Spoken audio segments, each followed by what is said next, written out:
Добрый день, мы из Украины. И я рад приветствовать вас на своем канале. Как всегда, предлагаю подписаться тем, кто еще не подписан, поставить лайк этому видео, если оно вам понравится, тогда его смогут увидеть как можно больше людей. Ну а мы с вами начинаем очередное видео по оперативной обстановке за прошедшие сутки.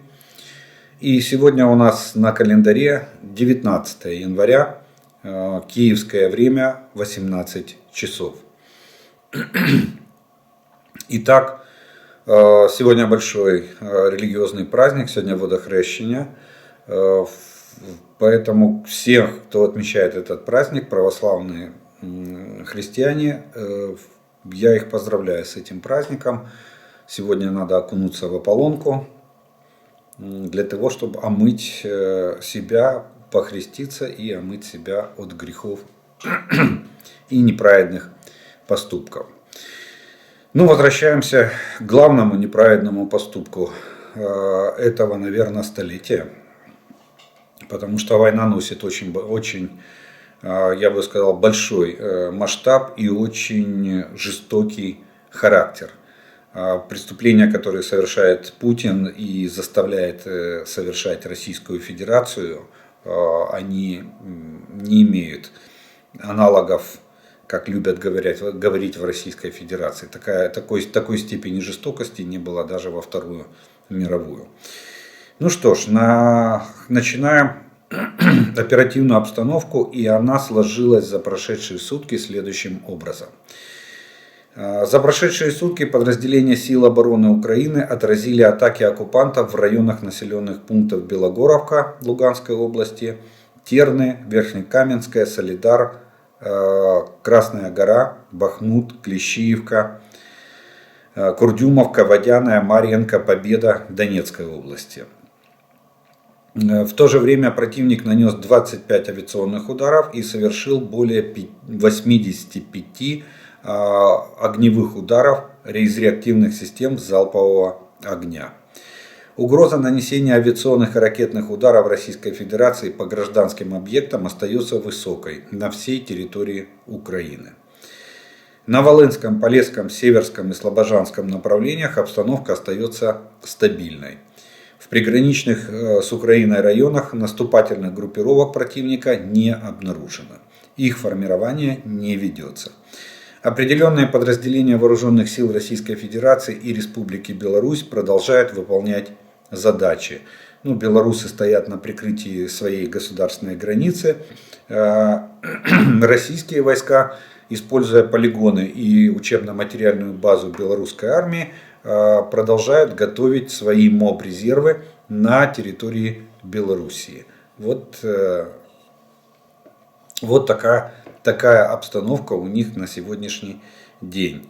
Таким образом, противник демонстрирует свое присутствие вблизи государственной границы, совершил минометные и артиллерийские обстрелы по районам населенных пунктов Черниговской, Сумской и Харьковской областей.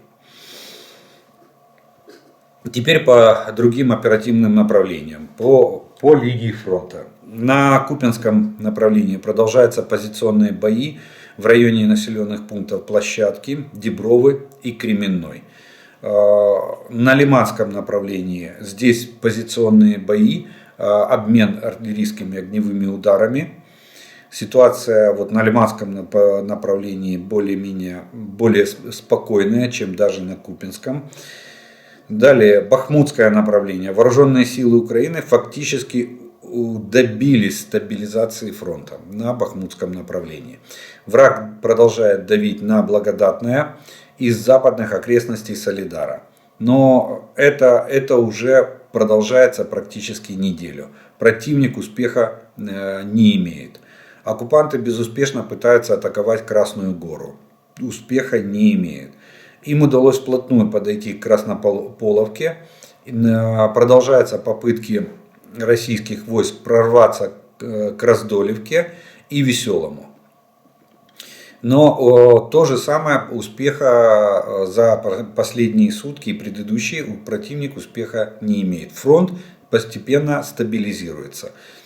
На сегодняшний день российские войска превратили Солидар в военный хаб. и параллельно перекидывает войска на линии Спорная и Белогоровка.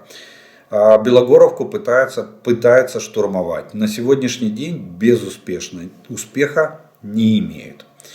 На Авдеевском направлении тут тяжелая ситуация в восточных окрестностях Красногоровки. Противник давит и довольно сильная, но на сегодняшний день успеха не имеет. Продолжаются атаки, наши войска эти атаки отбивают. Невельская, Первомайская и Водяная, там продолжаются позиционные бои, но уже позиционные. Враг пытается малыми силами получить хоть какой-то результат. То есть на данный момент здесь тоже на Авдеевском направлении фронт стабилизирован. Противник продолжает на некоторых участках атакующие действия. Количество войск, принимающих участие в атаках, резко уменьшилось, то есть мелкими группами, как это было ранее, до иногда от 10 до 30 человек. Пытается атаковать наши позиции, но практически на сегодняшний день практически безуспешно. Новопавловское направление.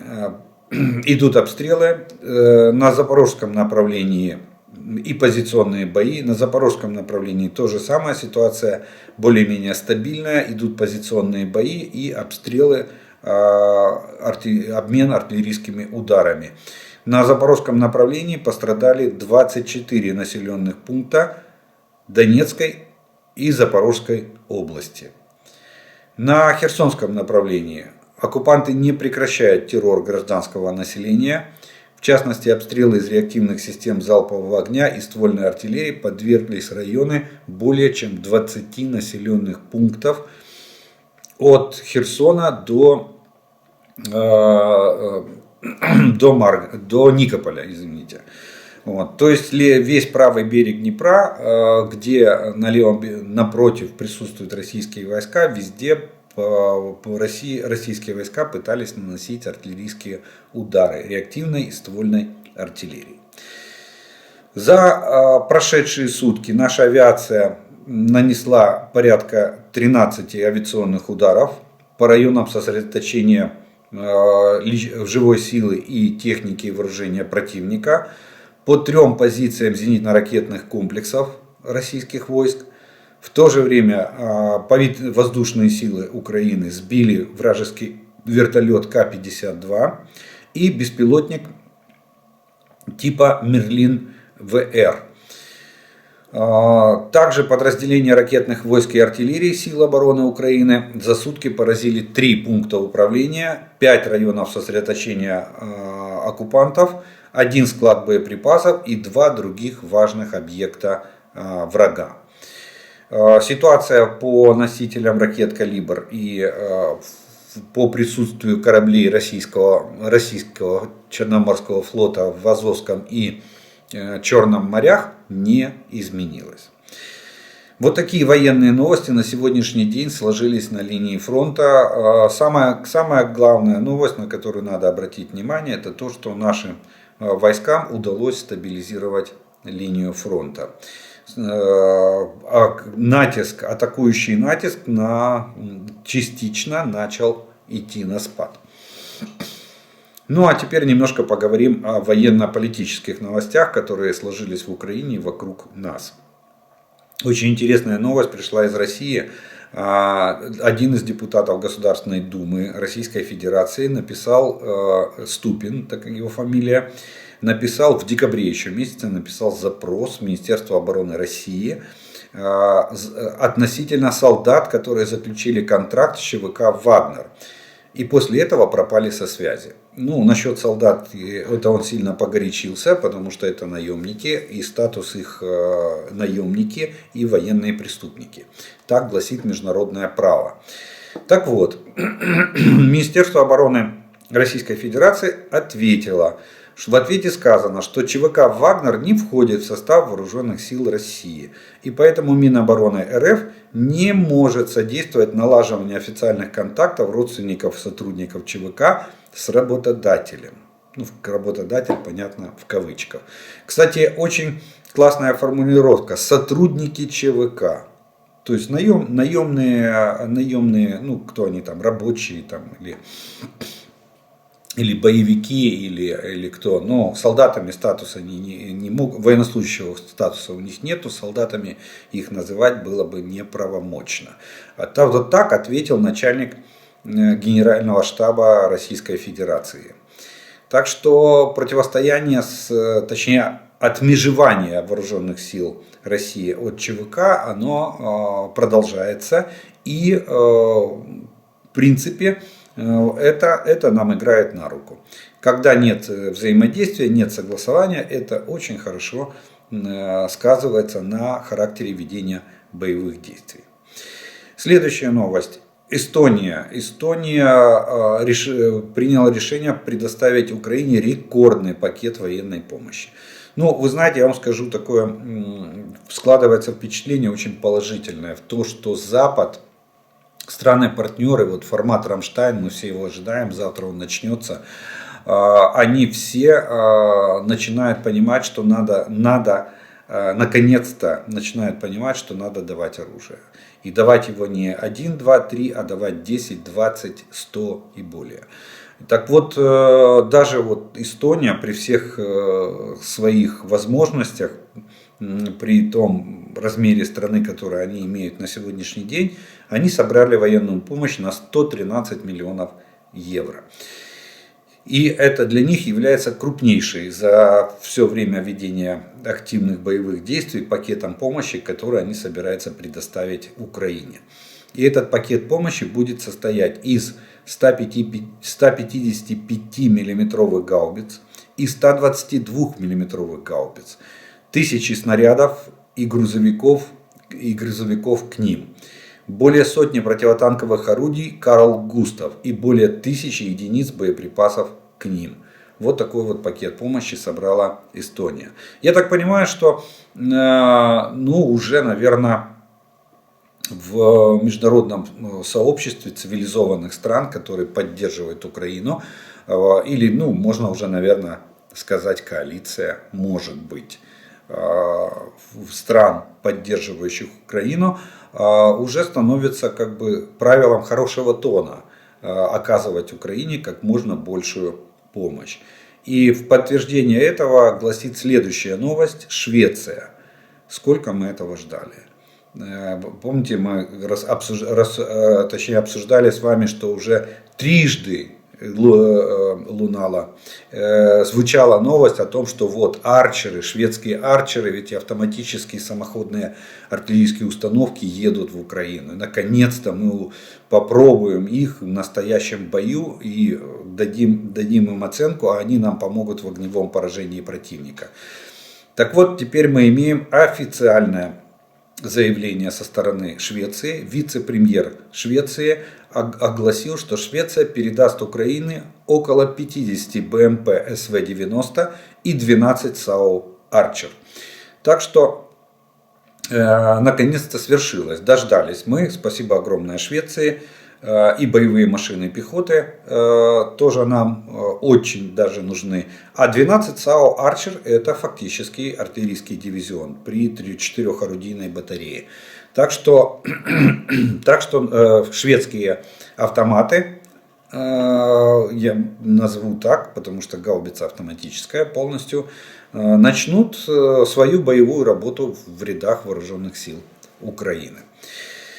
Далее, следующая новость пришла из Белоруссии. Там продолжаются учения. И сегодня мы с вами с утра эти учения прочувствовали, потому что был объявлен сигнал воздушной тревоги по всей территории Украины в связи с тем, что в Белоруссии поднялись в воздух авиация белорусская и российская. В том числе были подняты в воздух самолеты МиГ-31К.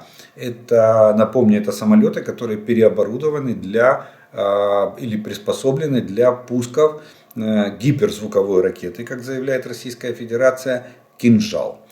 Ракета Х-47М2.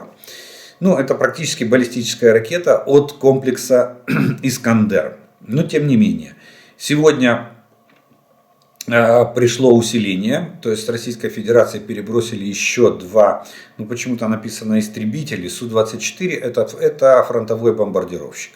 Да, это старая советская модель, она уже, будем так говорить, довольно возрастная. Ей на смену есть уже Су-34, тоже фронтовой бомбардировщик, это более современная модель, но тем не менее. Так что это Су-24 это бомбардировщики, которые прибыли на аэродром Барановичи для участия в учении в составе вот этой летно-тактических учений, совместно проводимыми между Беларусь и Российская Федерация. Министерство Республики Беларусь опубликовало видео сегодняшних полетов МиГ-31К с аэродрома Мачулища. Но там сегодня приключилось, как обычно, чрезвычайное происшествие. У одного из самолетов загорелся в полете двигатель. На МиГ-31Х2 загорелся двигатель, и в момент его возгорания произошел очень сильный хлопок. Больше, наверное, похожий по звуку похожий на взрыв. Поэтому сначала разные были предположения, но потом пришло разъяснение. Самолет совершил экстренную посадку на втором двигателе. Причем это надо отметить, что это тот самый самолет МиГ-31К, который уже горел один раз. И причем там же горел в Белоруссии. Во время взлета у него загорелся двигатель. И, видно, они его пытались отремонтировать, но, видите, опять он взлетел и опять загорелся у него двигатель. В прошлый раз на взлете, в этот раз в полете. Третий раз не знаю, будет он гореть на земле или в воздухе. Вот такое вот приключилось сегодня происшествие. В любом случае мы опять играли в воздушную тревогу, мы опять были в укрытиях, и, к сожалению, это будет еще продолжаться до 1 февраля, пока будут эти учения. Разные источники дают разную информацию по поводу того, вот я понимаю так, что Министерство обороны Беларуси, оно специально опубликовало видео сегодняшних взлетов, вот этих МиГ-31 с аэродрома Мачулище, чтобы продемонстрировать, они бортовые номера на видео заретушировали, но при этом очень активно показывали, что у них под фюзеляжем у этих самолетов находится ракета «Кинжал». Но насколько она боевая или это, будем говорить так, муляж ракеты, тут сказать очень трудно. Дело в том, что они уже не первый раз, они, во-первых, не первый месяц находятся в Беларуси, они вернулись в прошлом году, в конце года, эти самолеты слетали в Мурманск и обратно, один самолет разбили по дороге, там в районе Мурманск, потом вернулись опять в Белоруссию. Так вот, это боевые ракеты или это муляжи, сказать на сегодняшний день очень трудно. Но в любом случае, вот эта демонстрация видеозаписи, что самолеты летают, ракета вроде как на самолете, так что ай-яй-яй, бойтесь, она может выстрелить в любой момент. Вот это называется демонстрация сил и намерений и запугивание противника, то есть нас с вами. Следующая новость пришла из Европарламента, который принял резолюцию о создании специального трибунала по агрессии Российской Федерации и режима Лукашенко против Украины. Вот это очень хорошая новость в том плане, что не то, как я и говорил, что Беларусь под управлением Лукашенко надо рассматривать как полноценного военного преступника, его режим, преступный режим, который участвует в этой войне. Что Европарламент и сделал. Причем подавляющее большинство голосов депутатов, 472 за, 19 депутатов высказались против. То есть подавляющим большинством голосов Европарламент создал уголовный трибунал. Теперь этот трибунал будет накапливать материалы и рассматривать в рамках своих полномочий уголовное дело против Российской Федерации и Белоруссии по агрессии в отношении Украины.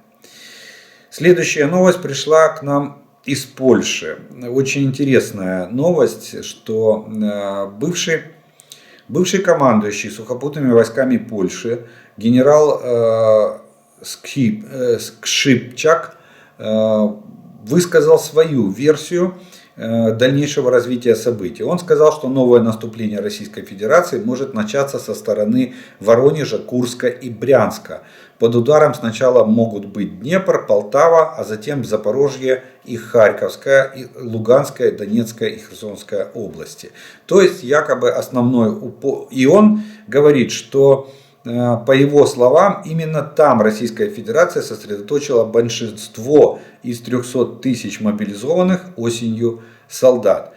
То есть, что в этих областях якобы находится 300 тысяч. Ну, как версию, как вероятно, и что основное наступление, направление главного удара будет проходить с севера. И будет идти в обход.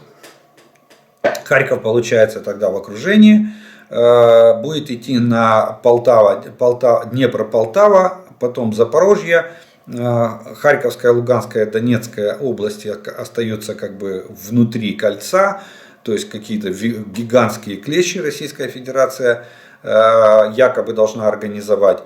Но я вам скажу, что на такой поход от границы России до Полтавы и Днепра, то 300 тысяч, наверное, будет маловато.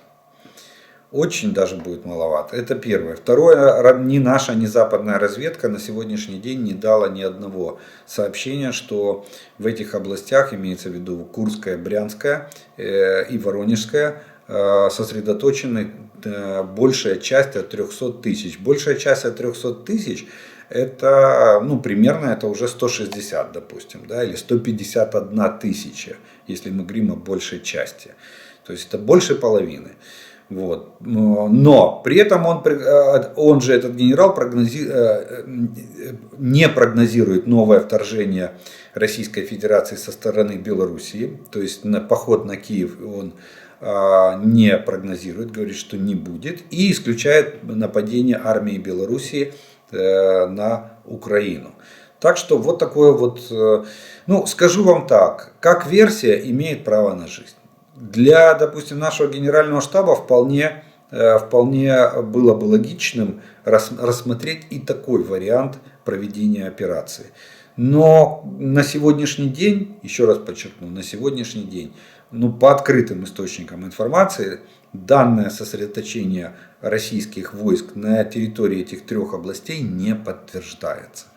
Мы знаем, что там есть, что они там готовят на учебных центрах и полигонах, там несколько тысяч, там несколько тысяч. Но говорить о том, что там 150 тысяч войска стоит, бьет копытом в готовности двинуться к нашим границам, такого нету. К счастью, такого нету. Сегодня группировка российских войск насчитывает более 300 тысяч на территории Украины. То есть вот этот вот кусочек от Херсона, юго-восток Украины и Крым Украины, они нашпиговали вот таким количеством войск.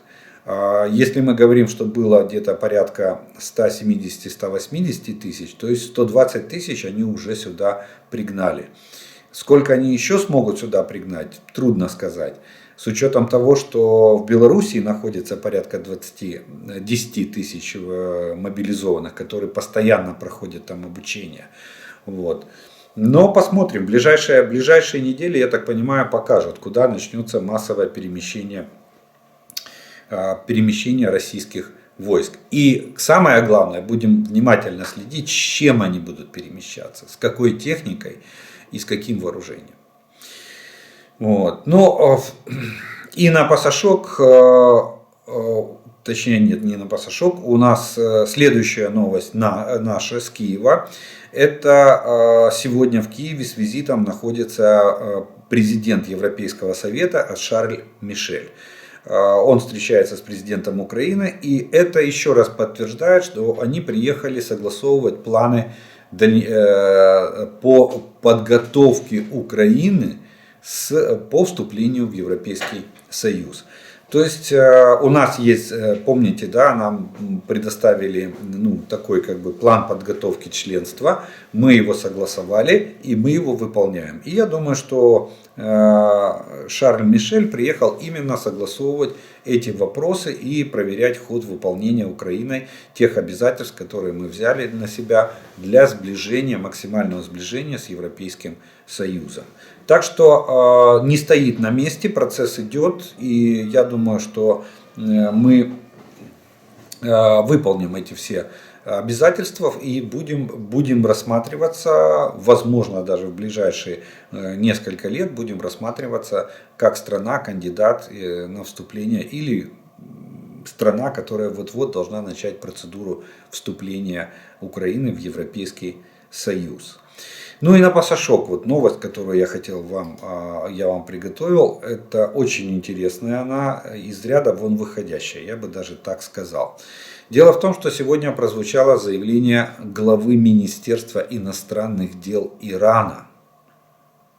Вот откуда пришла новость. Новость пришла из Тегерана. Так вот, министр иностранных дел Ирана сделал официальное заявление. Тегеран, несмотря на прекрасные отношения с Москвой, не признает вхождение оккупированных территорий Украины в состав России. Причем там детализировалось Донбасс и Крым. Иран не признает за Российской Федерацией. Они считают это территорией Украины. Ну, я думаю, знаете как, Ирану верить очень тяжело в этом плане. Они с одной стороны улыбаются, а с другой стороны, одной рукой они вроде как машут в приветствии, а с другой рукой они поставляют Российской Федерации оружие. Шахеды летают, угроза поставок баллистических ракет существует. Я думаю, что это скорее, наверное, политический реверанс со стороны Ирана в адрес западных стран, чтобы не были введены очередные санкции. Почему? Потому что, помните, я говорил, что надо настаивать. Кстати, генеральный секретарь опять не выполняет свои обязанности. Не назначается, до сих пор не назначается комиссия по расследованию поставок иранских дронов типа «Шахед» в Российскую Федерацию. А должна быть комиссия, это функционал, это не выдуманные вещи, и мы не просим чего-то сверхъестественного. Это функционал согласно уставным документам Организации Объединенных Наций. Они должны прислать комиссию, которая должна провести расследование. Если это действительно дроны иранского происхождения, которые применяет Российская Федерация, обе страны должны быть наказаны санкциями от Организации Объединенных Наций за прием или передачу, так сказано в резолюции Совбеза ООН от 2015 года, вооружений, прием или передачу от Ирана или Ирану вооружений с дальностью применения, с дальностью боевого применения более 300 километров и более. Так что Иран, вот скорее всего, и делает вот такие заявления для того, чтобы максимально отбелить себя и отбиться от возможных санкций. Но Организация Объединенных Наций способствует Ирану в плане того, что просто не выполняет свои функциональные обязанности. Вот что очень обидно, и мы должны требовать, как полноправные члены ООН, должны требовать выполнения соблюдения этих процедур для наказания виновных. Ну что ж, вот такие вот военно-политические новости на сегодняшний день произошли в Украине и вокруг нас. И на этом первый раздел нашего видео мы заканчиваем. Я по традиции делаю паузу. У вас есть время подписаться на мой канал, для тех, кто еще не подписан. Поставить лайк этому видео, если оно вам нравится. Тогда его смогут увидеть как можно больше людей. И через некоторое время мы с вами продолжим.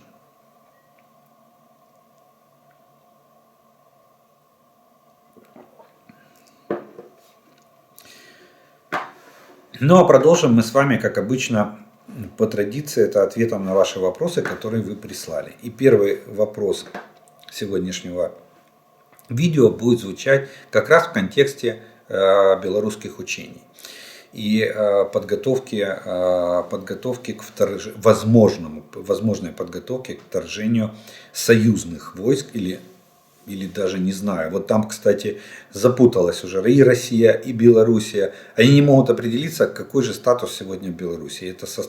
Это Россия или это союзное государство. Но войска они уже называют союзными, силы это союзного государства.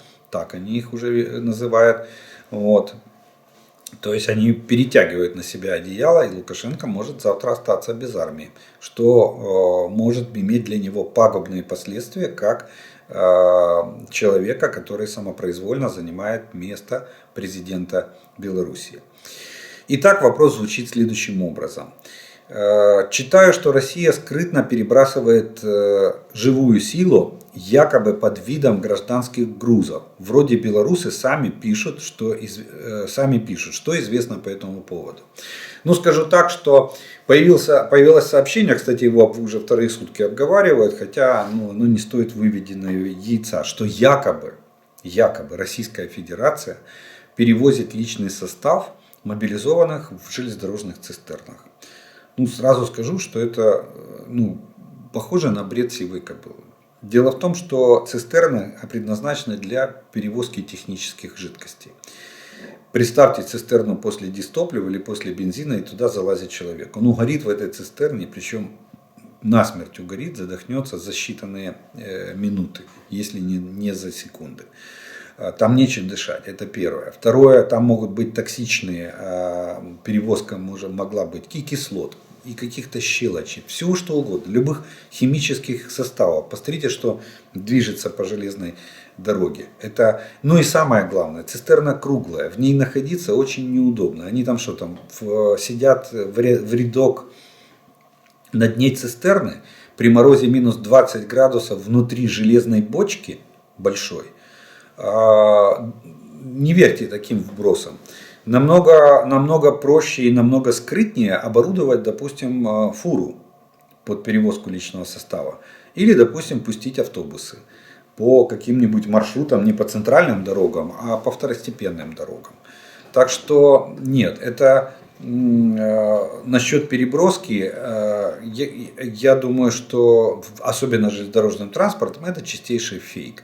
Насчет переброски вообще личного состава российских войск в Белоруссию, я тоже думаю, что это вряд ли отвечает действительности. Во-первых, западные разведки уже бы сообщили. Белорусская оппозиция уже бы нам сообщила, что они наблюдают увеличение количества, допустим, мобилизованных, российских мобилизованных или российских военнослужащих на полигонах в Белоруссии. Почему? Потому что прибывает солдат или мобилизованный, что надо сделать? Надо его разместить. Ему нужно место в палатке или место в казарме, его надо поставить на довольствие, его кормить надо, а это увеличение количества продуктов для котлового довольствия. И число на построение, число личного состава увеличивается постоянно, если он прибывает. И главный у меня вопрос. Хорошо, личный состав, даже если допустить, что они перебрасывают личный состав в Белоруссию, и на чем они будут воевать? Автоматы, ладно, им дадут. Может, они едут уже со своими автоматами, уже выданными. А танки, а бронетранспортеры, а машины, это же все равно надо завозить. Все равно эшелон будет идти с техникой и вооружением. И Россия не скрывает этих эшелонов, мы постоянно их наблюдаем, перебрасывает их вдоль и поперек, из Белоруссии в Белоруссию и туда и обратно. И поставить там 5, 7, 8 людских вагонов в воинском эшелоне это не проблема на сегодняшний день. Поэтому я думаю, что вряд ли на сегодняшний день осуществляется скрытая переброска личного состава. Тем более это не подтверждают данные разведки. До вас таке питання. Ми з багатьох джерел зараз чуємо, що у лютому, можливо, терористична федерація спробує наступати з Білорусі на Київ або на Запоріжжя з тимчасово окупованих територій, або навіть на кількох напрямках одразу. Як ви вважаєте, чи спробують вони також форсувати Дніпро і піти на Херсон з метою його повторної окупації, чи просто відволікання уваги наших Збройних сил? Дякую и витаю с Херсона. Нет, вы можете не бояться. Форсирование Днепра даже не рассматривается на на сегодняшний день. Во всяком случае до летнего периода. Почему? Потому что сегодня холодная вода, заморозки способствуют образованию так называемой шуги, то есть вот эти наледи, которые откалываются и потом идет по течению Днепра вниз. В сегодняшней воде человек может там продержаться несколько минут. Ну, это вам медики точно скажут от температуры воды. Вот. Ну, я помню из тех знаний, которые мне давали, что, допустим, в воде плюс 8 градусов 4 минуты. Дальше наступает гипотермия тела, то есть переохлаждение, и человек умирает. И тонет в этой воде. Ну, и вы говорите, о каком форсировании вы говорите. И тем более, вы как херсонец знаете, что течение Днепра в районе Херсона довольно сильное. И что тоже затрудняет форсирование этой реки. А сегодня наводить понтонные переправы, как это было, как они строили там вдоль Антоновского моста, мы тогда в тылу российских войск, когда Днепр находился вместе с Херсоном, мы не позволяли, мы старались максимально разрушать эти паромные понтонные переправы. А сегодня, когда мы обороняем правый берег, это просто нереально. Поэтому нет. Вероятности наступления российских войск там на Киев, то есть из Белоруссии, из северо-восточного направления через Черниговскую, там, Сумскую область или, допустим, через Харьковскую область, это мы все неоднократно рассмотрели. Я даже сегодня в военно-политической обстановке разделе привел вам версию польского бывшего командующего сухопутными войсками по поводу сосредоточения на северо-востоке Украины, там 150-тысячной группировки, даже более там вроде как получается, по его словам. И то вероятность этого довольно низкая, потому что разведка не подтверждает наличие такого количества войск на этом направлении в Российской Федерации. Следующий вопрос. Если предположить, что Российская Федерация сосредоточит большой ударный кулак на своей территории на удалении 100 километров вне досягаемости Хаймерс в Белгородской области, откуда, возможно, пойдет в наступление в одном направлении, направо, налево или прямо, хоть на Харьков, хоть на Сумы или в Луганскую область, сможем ли мы их достойно встретить, не зная точно, куда они двинутся? Спасибо за ответ, слава Украине. Ну, во-первых, если они такой массой накопятся, мы будем знать, что они накопились. Если они двинутся, мы тоже будем знать, куда они двинутся. Ну, невозможно. 100-тысячное войско – это 10 дивизий. Колонны техники, это будут такие же колонны техники, как были вот на киевском направлении в феврале прошлого года. Когда колонны там 60 километров, колонны 10 километров, 20 километров.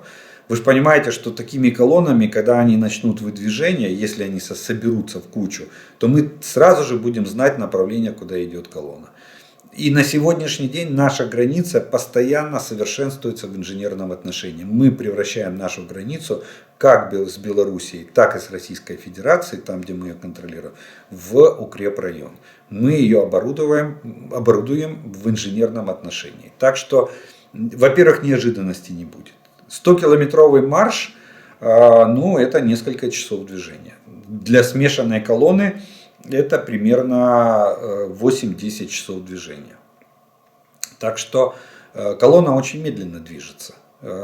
И ее сразу же легко отследить за счет большого скопления техники. Конечно, мы начнем огневое поражение на подходе к нашей границе, видя, если они к ней будут направляться. Вот. Так что не будет неожиданности, не переживайте. У меня вопрос следующий, к следующему выпуску. Надеюсь, включите в блок вопросов. Ракета Х-22 довольно допотопный сверхзвуковой самолет с боевой частью. Ну, тяжело его назвать самолетом. Эта ракета начинает лететь с большой высоты и потом по горизонту снижается под углом 30 градусов. И она еще предварительно поднимается на высоту, для того, чтобы потом начать снижение. Идет к цели при скорости порядка 2,5 маха. Характеристик этой ракеты в интернете полно. Даже нашел техдокументацию за 1982 год. Х-22 это большая жирная цель на радаре.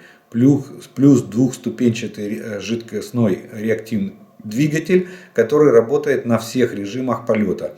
Хороший инфракрасный сигнал. Корпус ракеты полностью отражает сигнал. Титан плюс дюраль.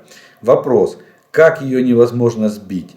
Как такую жирную высоколетящую цель невозможно сбить? Окей, тогда почему современные крылатые ракеты почему-то делают для полета на малых, сверхмалых высотах и с огибанием рельефа местности? И от компоновки высотного полета крылатых ракет отказались ввиду их большого процента сбиваемости. По-моему, тот же Ирис-Т или Насамс или С-300 как раз идеально подходит, чтобы сбить 12-метровую сигару, летящую на 3 махах на высоте 12 километров. Спасибо. Вы, наверное, не слушали мои предыдущие выпуски. Я разложил там по ракете и как ее сбивать, все по полочкам. Давайте еще раз я вкратце повторю. Вы абсолютно правы. И Ирис-Т, и Насамс, и Патриот могут сбивать эту ракету. И вопрос ее сбития, во-первых, скорость у нее 3,5-4,5 маха, то есть больше, чем вы указали. На излете она может под углом 30 градусов, когда она с вершины своей траектории, а на вершину она забирается на высоту порядка 20 километров, чтобы выйти из плотных слоев атмосферы и разогнаться до максимальной скорости. Потом, наклонившись вниз, она идет под углом 30 градусов в направлении цели. Так вот, достигнув такой скорости, эта ракета 600 километров пролетает где-то меньше, чем за 10 минут. Вот в этом главная проблема. Если вы поздно засекли эту ракету, то ваша система не успевает среагировать на появление этой ракеты. Я уже объяснял. Да, допустим, Насамс реагирует 15 секунд, а Ирис-Т, по-моему, 10 секунд реагирует на цель. То есть система, увидев цель, через 10 секунд может пустить противоракету. Но главный вопрос в поражении, чтобы противоракета успела перехватить эту цель, ракету Х-22 на траектории. До тех пор, пока та не достигла цели. И вот эти комплексы и Насамс, и Ирис-Т, и Патриот, они становятся эффективными на вот таких скоростных крылатых ракетах только в том случае, если они работают, они подключены к космической разведке, которая работает в режиме онлайн. То есть должна быть целая сеть радиолокационных станций дальнего обнаружения. Это, кстати, типа нашей кольчуги, она может до 800 километров видеть, но у нас их очень, я так понимаю, ограниченное количество. Или, допустим, АВАКС находится в воздухе, самолет-разведчик, и плюс спутниковые снимки, то есть сеть радиолокационных станций дальнего обнаружения, плюс спутники на орбите, которые смотрят небо или землю. И как только пускается эта ракета, когда она засечена в момент пуска, у вас есть это время для полной реакции, для ее перехвата. Если вы это условие не выполняете, вам просто физически не хватает времени на сбитие этой ракеты. Поэтому да, старая ржавая калоша, но, к сожалению, летит на сверхзвуковой скорости, и из-за позднего ее обнаружения мы не можем ее перехватить. Я надеюсь, что с получением комплекса Patriot нас подключат к единой системе обнаружения и оповещения целей натовской. И тогда мы будем иметь возможность успешно сбивать эти баллистические ракеты. Так что давайте пока подождем. Я так понимаю, что сегодняшние ни Насамс, ни Ирис-Т не подключены напрямую к этой системе, не имеют доступа. А если наши партнеры передают нам развединформацию, то вы же понимаете, опять же, человеческий фактор и скорость передачи. Они со спутника снимают информацию, потом перекодирует ее в тот вид, в котором нам они ее могут передать, потому что она имеет гриф секретности и может содержать более широкие сведения об этой ракете или о системе ее засечки. Вот. И мы ее принимаем вручную, потом передаем на пусковые, пусковые вводят данные, обрабатывают, готовят пуск. К этому времени ракета Х-22 приковыляла и бахнула в жилом доме в Днепропетровске, в городе Днепр. Вот вам весь ответ на ваш вопрос. Вопрос, могут ли Patriot или SAMP-T фиксировать пуск ракет типа Х-22, С-300, С-400 и других сверхзвуковых и баллистических ракет? Спасибо за ответ. Смотрите, я уже вот только что рассказал, они самостоятельно не могут. Или они неправильно, правильнее будет сказать так, они могут самостоятельно своими радиолокационными средствами, в каждый комплекс противоракетный, ПВОшный входит радиолокационная станция. Всегда. Станция подсветки целей, радиолокационная станция обнаружения воздушных целей в пределах своих тактико-технических характеристик радиолокационная станция может обнаружить пуск ракеты С-300, С-400 или Х-22, если она в пределах досягаемости радиолокационной станции. Если же она пущена намного дальше, а допустим Х-22 может быть пущена с дистанции 600 километров от удаления от цели, то, естественно, мы ее увидим за 200 километров. 200 километров она преодолеет за 3 минуты. Что вы успеете сделать за 3 минуты? Ничего. Поэтому эти комплексы, которые вы сказали, и Patriot, и SAMP-T, подключают к единой системе радиолокационной разведки, которую строит НАТО. Кстати, вспомните, после 2014 года НАТО начало форсировать создание противоракетного зонтика над странами-членами НАТО. И в странах Балтии, в Польше и в Румынии размещались элементы системы ПРО. На что Россия очень болезненно реагировала и постоянно говорила, от кого же вы защищаетесь, мы такие миролюбивые, мы такие белые и пушистые. Но натовцы молча строили вот эти элементы. Так вот, элементы ПРО — это радиолокационные станции системы дальнего радиолокационного обнаружения или раннего обнаружения пусков баллистических ракет. Они это строили. Вот а если они нам дадут эти разведданные, тогда мы все успешно сделаем. Все обсуждают вторую попытку врага в ближайшее время. Аналитики обсуждают возможные направления удара. Предполагают основной и отвлекающее направление удара. Прошу вас аргументировать, по какой причине многие считают киевское направление маловероятным. Ведь известно, что на белорусских аэродромах базируется авиация врага. Ввиду близости к Киеву данных авиационных баз их разумно использовать для переброски десанта к столице, прикрывая самолеты с десантом боевой авиации. Наше ПВО перед этим рывком подавив беспилотниками и ракетными ударами. Не зря в Беларуси сейчас идут учения.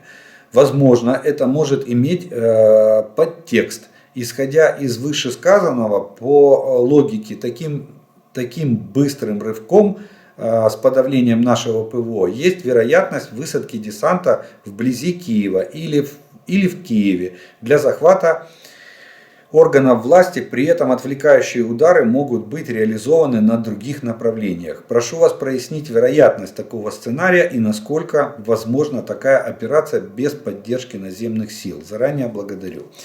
Такая операция без поддержки наземных сил возможно была 24 февраля, которую они и пытались провести. Но даже тогда они получили отпор, и эта операция провалилась. Скажу так, что, во-первых, выбить нашу ПВО невозможно. Почему? Потому что она сегодня не стационарная. И определить, где на позициях она стоит, заранее невозможно. А пускать по работающему радару мы можем его перемещать. Или можем его просто выключить. И тогда его дроны его потеряют, если он переместится. Потому что дроны нельзя корректировать в полете. Крылатую ракету нельзя корректировать в полете. Можно вести только огонь по средствам ПВО в режиме реального времени. А это могут делать только авиация. Но авиация не может войти в наше воздушное пространство, потому что там есть ПВО. Ракетных войск, как это было 24 февраля, когда они «Искандерами» ударили по нашим аэродромам, по системе ПВО, которую так и не смогли, кстати, даже с помощью «Искандеров» положить в нашу систему. Сегодня у них нету. Она может и остались там ракеты «Искандер», но их очень мало. И этой бригады, которая сегодня растянута вдоль границы, украинско-белорусской границы, ее просто-напросто не хватит. А прикрывать своими телами, допустим, самолетов истребительной авиации, большие вот эти летающие коровы, там, типа Ил-76 с десантом, это самоубийство. Мы будем сбивать и то, и другое. Особенно Ил-76, это будет для нашей ПВО, это будет просто охота, самая настоящая азартная охота. Поэтому нет, это очень маловероятно. Плюс вы же не забывайте, сегодня те же аэродромы в районе Киева, они же охраняются. Там стоят наши части, воинские части. Сегодня любой город Украины нашпигован войсками. И территориальная оборона развернута, все тренируется, кругом отрывается. Вспомните, что говорил наш глава Киевской военно-гражданской администрации. 1000 километров окопов вырыто вокруг Киева. О какой десантной операции вы говорите? О чем? Если мы смогли тогда силами Национальной гвардии в Гостомеле погасить вот этот массированный десант, который там был, больше под 200 человек они высадили. Еще и 3 вертолета положили российских, самых суперсовременных. И они бросили свой десант на произвол судьбы, и вертолеты быстро ретировались назад в Белоруссию. Так что нет, это на сегодняшний день вероятность такая существует. Но эта операция в военном плане сегодня не осуществима. Бажаю здоров'я. Чи не може у нас на півночі спрацювати звичайне для Рашки авось? Розумію вашу полеміку стосовно Білорусі про недостатню кількість особового складу рашистів. Однак категорично не погоджуюсь стосовно наявних авіаційних засобів, літаків та вертольотів. Їх кількість обчисляється десятками, якщо не сотнями. Крім того, впродовж останнього тижня на Білорусь перебазовано ще кілька десятків штурмовиків плюс грузові Ани. Для того, щоб атакувати наші лінії оборони, не потрібно навіть перетинати наш кордон.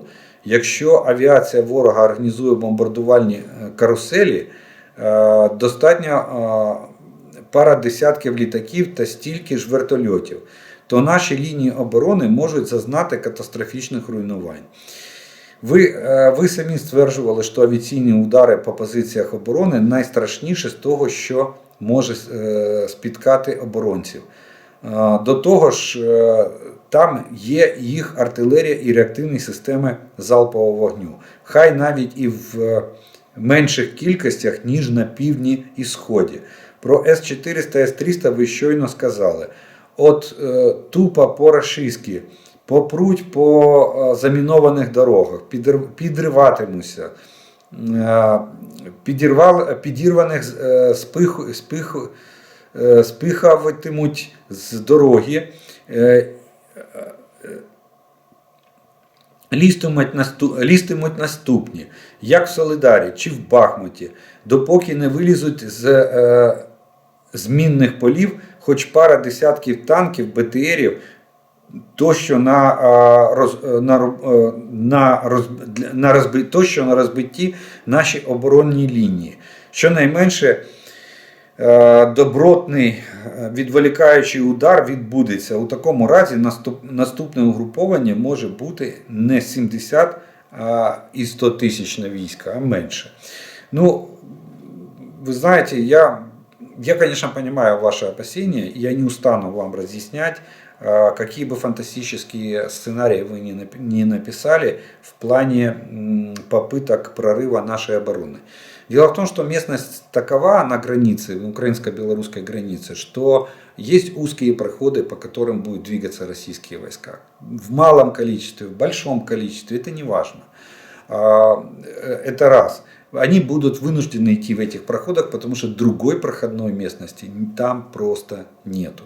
В этих проходах мы будем их поражать нашей артиллерией, нашими реактивными системами залпового огня. Кстати, у нас преимущество по дальности. Наша артиллерия бьет дальше, чем российская. Авиация российская не сможет, да, она может нанести в ближайшей глубине с территории Белоруссии, нанести огневые удары ракетами по нашей линии обороны, но они так делают и сейчас на линии фронта. И что, они умеют успех? Нет. Наши войска прекрасно умеют прятаться в случае авиационных ударов. А ракетами С-300, С-400 по обороняющимся войскам это вообще бред сумасшедшего. Ракета С-300, С-400 очень эффективно показывает себя в жилой застройке, в плотной жилой застройке, либо на каких-то крупных промышленных объектах. Тогда можно там 3-4 ракеты, групповой удар, и это принесет пользу. А если вы будете пускать эти ракеты по пехоте, которая рассредоточена в окопах, блиндажах и укрытиях, то это стрельба в белый свет, как в копеечку. Поэтому, для того, чтобы создать вот этот непрерывный поток, идти на минные поля, там, как будто они гнали вагнеровцев в Солидаре, так надо же такое количество накопить. Понимаете? Это первый момент. И второй момент. Точнее, на просеке лесной, куда вы будете сталкивать подорванные машины и танки? Их некуда сталкивать, их надо оттягивать назад. А для этого нужно что? Остановить колонну и куда ее деть? Чтобы колонна вся сдала назад? Это абсолютно нереалистично. Даже на российской авось. То есть вы хотите сказать, что наши войска вместе с территориальной обороной готовы сегодня проспать российский авось? Я в этом не уверен. Я думаю, что особенно территориальная оборона, которая показала, что она действительно наиболее мотивирована, потому что там люди защищают свое. Там, где они живут, зная, что за спиной у них их семья, их дом. Поэтому я не думаю, что мы сегодня на 11 месяце войны готовы проспать русский авось. А русские расы так на свой же авось подорвались и пошли в наступление. И о чудо, у них это может быть, получится. Нет, такого не будет, поверьте. У меня вопрос, какую роль сыграли самоходные минометы в Бахмуте, Солидаре? Какую роль, так вы пишите, они бы сыграли, самоходные минометы в Бахмуте, Солидаре, если бы они у нас были. Если бы у нас были самоходные минометы, то в Бахмуте и Солидаре мы бы стояли на тех позициях, на которых стояли еще месяц назад. То есть эти города были полностью под нашим контролем. Дело в том, что миномет косит вражескую пехоту. Вот то, что они наступали, даже мелкими группами, непрерывными волнами, вот это работа миномета. Только волна наступающих начинается, вот чем хорошо, самоходный миномет выходит на позицию и кидает 5-10 мин.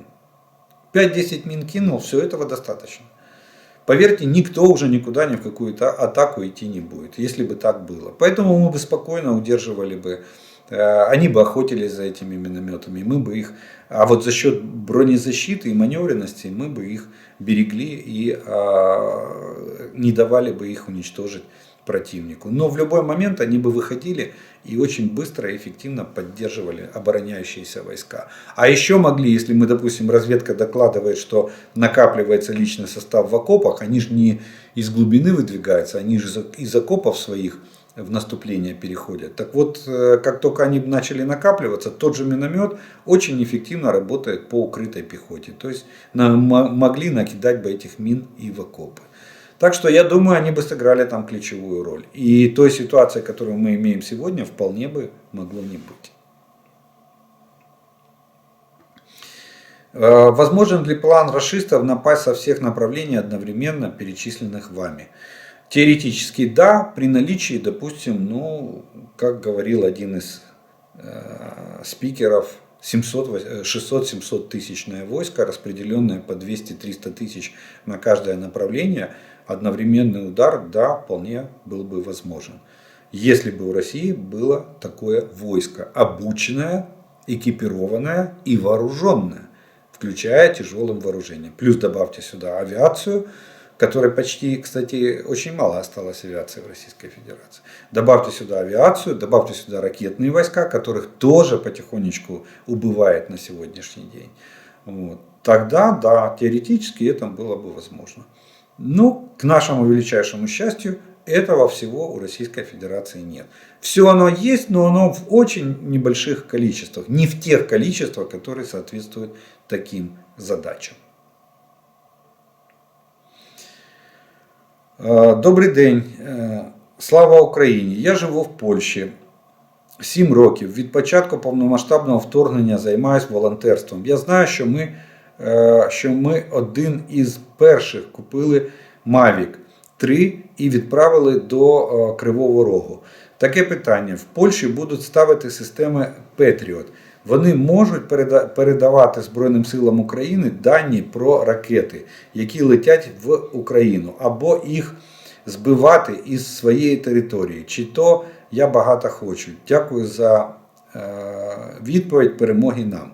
Ну, вы немножко много хотите. Сбивать они не будут точно. Сразу скажу. Комплекс Patriot, который будет развернутый сейчас из состава войск НАТО на территории Польши, они ничего в нашем воздушном пространстве ничего сбивать не будут. Когда ракета войдет в воздушное пространство Польши, они будут ее сбивать.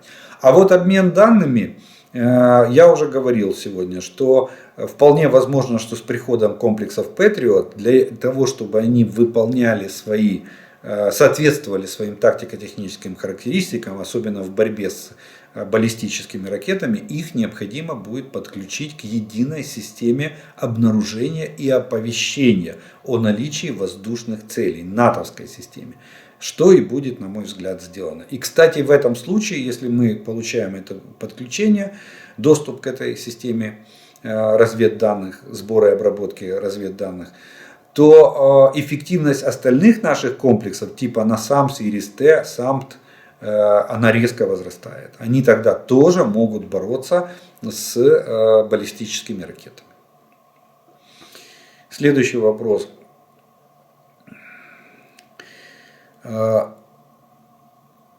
Вопрос. Где и когда используют артиллерию 105-го калибра?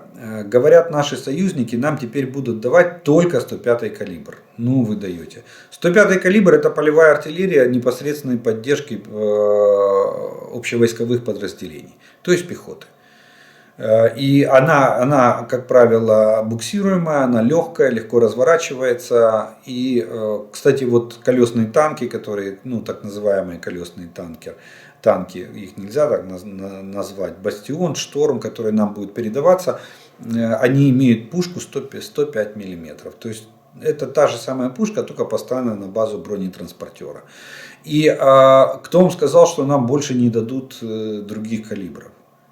Посмотрите, Великобритания там передает нам АС-90. Это 155 калибр. Швеция заявила сегодня, что передает нам Арчеры. Это 155 калибр, 12 штук. Мы продолжаем получать гаубицы Сюзанна. Согласно договоренности со Словакией. Это 155 калибр. Соединенные Штаты нам готовы вот в этом пакете помощи, который был последним оглашен на прошлой неделе, там М109А1 Паладины. Это 155 калибр. Наоборот, 105-го калибра они нам дают довольно мало, а 155 калибр у нас идет постоянно. И количество его постоянно увеличивается. Польские крабы нам передаются потихоньку. Это же тоже 155 калибр. Так что нет, вы не правы. А 105 калибр это полевая артиллерия. Это вот у нас раньше градация была советская, да, у нас считалось гаубицы калибра 122 миллиметра. Это пехотные средства, это поддержка, непосредственная поддержка пехоты и танков. А калибр 152 и более это уже артиллерия старшего начальника. Это уже артиллерийские подразделения, которые обеспечивают войска, поддержку войск, имеется в виду уже там не батальона, там роты, а уже полка или бригады на конкретных участках линии фронта. Так что с артиллерией все хорошо, не переживайте, нам все дают. Расскажите, пожалуйста, как Россия может напасть на Восточную Европу? Какие страны могут подвергнуться атаке? Не побоится ли она НАТО? Вот, кстати, тут, если уже рассуждать, где они могут напасть, это, в принципе, понятно. Там, где у них есть общая граница. Общая граница есть с странами Балтии и с Польшей. И Сувакский коридор. Это самое узкое место между Калининградской областью и Белоруссией. Вот это, там, по-моему, 70 километров ширина, если я не ошибаюсь. И вот Россия постоянно пытается угрожать, что они пробьют коридор, и тогда получается, что страны Балтии они отрезают от материковой Европы или от материкового НАТО. Вот здесь они могут вполне напасть. Также они могут проводить провокации. Ну, я думаю, что нападать Россия вряд ли будет на НАТО. Россия старается спровоцировать НАТО, чтобы НАТО сделало первый выстрел в сторону России. То есть они своими провокациями, там, вот, как они делали вот этот кризис этих беженцев на границе Польши и Белоруссии, там, допустим, залетом на территорию, воздушное пространство стран НАТО, это тоже они могут, как они это делали на границе стран Балтии. Вертолет, помните, вот недавно тоже там не то залетел, не то не залетел, но в любом случае он был в непосредственной близости от границы балтийских стран. Вот, поэтому они постоянно их провоцируют. Они провоцируют на то, чтобы какой-нибудь солдат нервы не выдержали и шмальнул бы в сторону Российской Федерации. А еще лучше, если бы кого-то попал. Может, он и не попадет, но россияне сами застрелят своего солдата и скажут, что его убил натовец. Выстрел все слышали, да, зафиксировали, да, вот это он его убил. И в этом случае НАТО сразу же становится в позицию агрессора. И Путин тогда такой умиротворенный скажет, ну мы же миротворцы, мы же мирные люди. Давайте договариваться о мире, давайте, ну на наших, вы же агрессоры, да, чтобы мы вас простили на наших условиях, мы хотим то-то, то-то, то-то, давайте подписывать договор мирный, чтобы мы вас там не гнобили, что вы агрессоры, развязываете мировую войну, вас же 30, а Россия одна.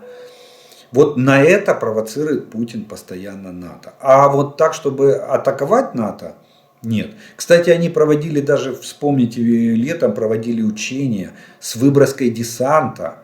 Кстати, у них там хорошо они потери понесли на учебно-боевой выброске. Там 2 человека разбилось, парашюты не раскрылись, там техника какая-то попадала, тоже парашютные системы не сработали. Вот. Но тем не менее, они прямо напротив Сувакского коридора проводили эти учения, пытаясь напугать НАТО. А где там транспортник, пока он развернется в маленьком воздушном пространстве Белоруссии, чтобы начать выброску?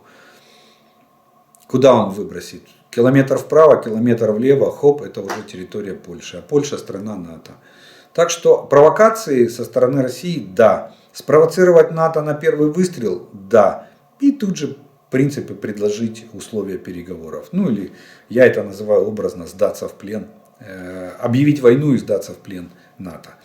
Ну, частично постараться на своих условиях. Ну что ж, вот такие вот вопросы прозвучали в сегодняшнем видео. Вторую часть этого видео мы с вами закончим. У нас остается третья часть. Это пожелания, приветствия и комментарии, который вы прислали.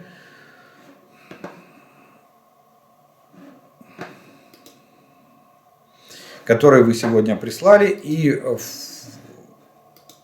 они прозвучат следующие. Большой привет из Запорожья. Благодарю за комментарии. Целиком поддерживаю ваше мнение по поводу Запада. Хочется кричать во все горло по поводу оружия. Наша страна защищает не только себя. Для нас это вопрос существования, но и весь Запад, где были бы российские звери, если бы не мы. Неплохо они устроились за нашими спинами. У нас каждый день уничтожают массу людей, а они все тянут. Это очень непорядочно. Мир уже выпустил самое большое горе. А видя безнаказанность, поднимут головы и остальные монстры. Гидре надо рубать головы сразу, иначе будет катастрофа во всем мире и конец всем. Надо принимать меры срочно, еще вчера. Не видеть это может только полный идиот. Русня пищит, что мы никогда не победим. Нечем, мол, мы их зубами рвать будем, никогда им не будет покоя на нашей земле. Не забудем никого и ничего, не простим фашистским ублюдкам. Бог с нами и правда на нашей стороне. Слава вооруженным силам Украины. Смотрите, я вот полностью разделяю ваше мнение в плане того, что мы несем огромные потери, мы платим ценой жизни наших граждан, наших военных за тот миропорядок, который пытаются создать наши западные партнеры на основе нашей войны с Российской Федерацией. Но, к величайшему сожалению, геополитика, она и вообще политика и война — это очень циничная вещь.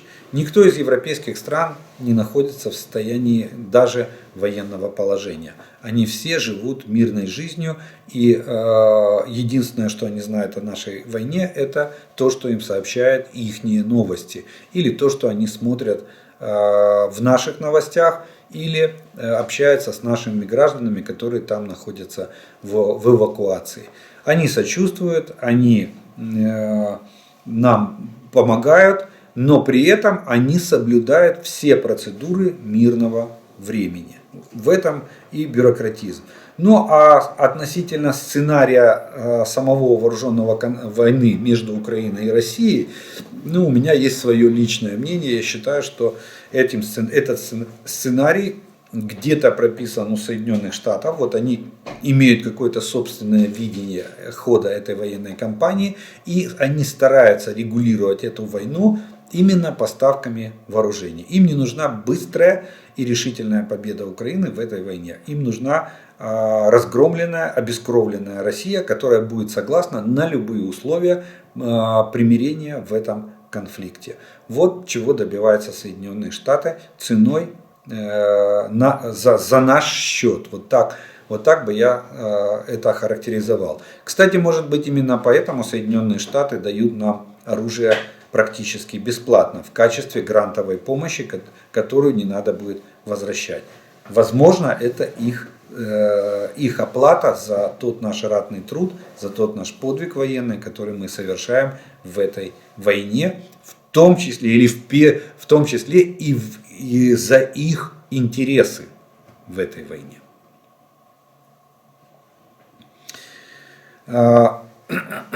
Пане Олег, хочу звернутися до вас та всіх українців. Я втекла з Рашки в 2016 році до України. Переїхала до Києва та дуже тут щаслива, навіть в умовах війни. Працюю, допомагаю Збройним силам України, виробляю окопні свічки для захисників, збираю посилки, підтримую як можу, в тому числі як донор крові.